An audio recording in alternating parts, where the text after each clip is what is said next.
balik na sa normal ang operasyon sa Pagadian City Airport, human nga napirmahan paghapong adlaw ang kasabutan tali sa pamilyang Taog Buto o sa local government sa dakbayan sa Pagadian sa pagpangulo ni Mayor Samuel Co o sa tinigyanan sa Civil Aviation Authority of the Philippines (CONCAAP), pinagi ni Airport Manager Jose Budjungan. No? Yeah. Although this is not in compliance with the order of the court, this is the preference of the plaintiff. So I think we will also mag-himok kung paano dito with an agreement siguro hindi makikita sa court. I don't know kung sila ng pumaan. Pero most probably nga kay wala ko may i-diretso na ko na sa DOTC, that will not require the order. Sige. Kagahapong adlaw gipirmahan ang kasabutan nga tangtangon na sa pamilyang Taog Buto ang barikada sa runway, human nga nayunan nga bayra na ang maong tag-iya sa yuta sulod sa 30 ka adlaw og ibalik lamang kining maong barikada kung dili matuman ang maong kasabutan. Nasairan nga si Brigadier General Junio, ang finance officer sa CAAP sa Sentral nga Botan sa Manila, mihimo usab sa pagsaad nga sulod nining sa manahuna mabayra na ang pamilyang Taog Buto sa katidad nga 5 milyones ka pesos nga pasiunang bayad base sa pagpatuman sa court order sa kondisyon nga tangtangon una ang gihimong barikada samtang gihimo pa ang proseso sa maong bayronon niini.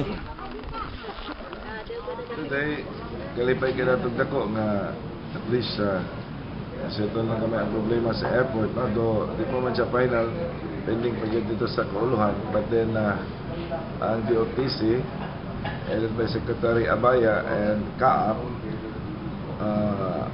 has already made an agreement kaning order sa court nga 5 million nga murag i-garnish sa ilang bayad sila para determination kung pilay mayroon lang portion sa area. I don't know unsa nga body amo take up na. So ang ilang pud sa heirs sa Taog Buto, ila ang katarong po 5 million sa ilahang gi-order na sa court nga garnish, moro po ilahang ihangyo muna. So unsay determination sa amount po, I don't know unsa ang pag-compute na kasi mo hatag sa formula na, no? But then ang itong kalipay karon nga sunod ko ng mga heirs nga pending sa mga computation unsa na malangan man atagan na tao liwi nga maabrihan na ang runway para makaservice na sa servisyo na sa publiko para nga itong mga airlines company dili po tawa mahinay ka nga cut off sa atong linya diri wala kita aeroplano niya po. So medyo na delayed lang kamay jong kay gikan po Manila, no? So pag-abot na ko, wala po ang uban, wala pa ang airport manager, so malisod kayo ko. So we are waiting for Manager Budjungan na mo abot. Managi, apuran ako pa basig holiday karon ako ko siyang giset nga karong adlaw, manigit siya. Kaya kahulat na lang po ang tanan. So that, abot po siya karon, mga titso na meeting na ang representative sa Army, na atong Chief of Police si Colonel Munoz, na apon sa airport nga Airport Police, Chief. So na ang mga airs sa Lucas Taog Buto. So mga nati-agreement nga for 1 month, at least for 1 month time, openon yun ang runway, no? Pending, paspasan na lang, tamangan na lang yun na ito, nga mabayaran po sila. So natong mga abogado dito sa konseyo na si Atty. Baliling Fernandez, na si Atty. Kaloy Madara, nga mo ay nagtabang ng draft aning agreement nga 1 month, dili lang sa i-disturb ang airport. Para nga to give leeway nga process pa ang nasyonal sa pagbayad. So, sa atong mga pagtabang-tabang sa matag usa nga pinuna sa city government, din sa of course sa Pagadian City Police, din sa ABS Group o Pagadian City and CAAP. Then of course yung mga heirs ng Taog Buto na napag-usapan na magtulong-tulungan. So nagpasalamat tayo na i-open na nila itong airport para hindi naman ma-affect protektahan ang lahat na mga tao na dito at papunta o paalis dito.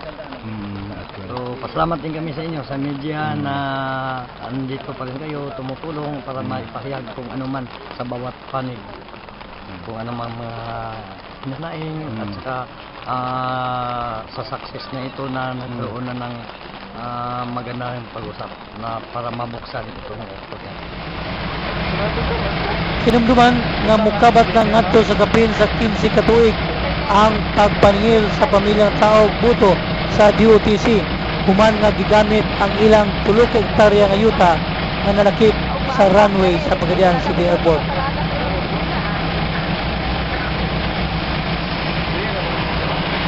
Kayo na ang pagbiyahe sa duha ka kompanya sa eroplano, Cebu Pacific o ang Pearl Airfield nga diin nagbiyahan from Manila to Pagadian and Cebu to Pagadian vice versa.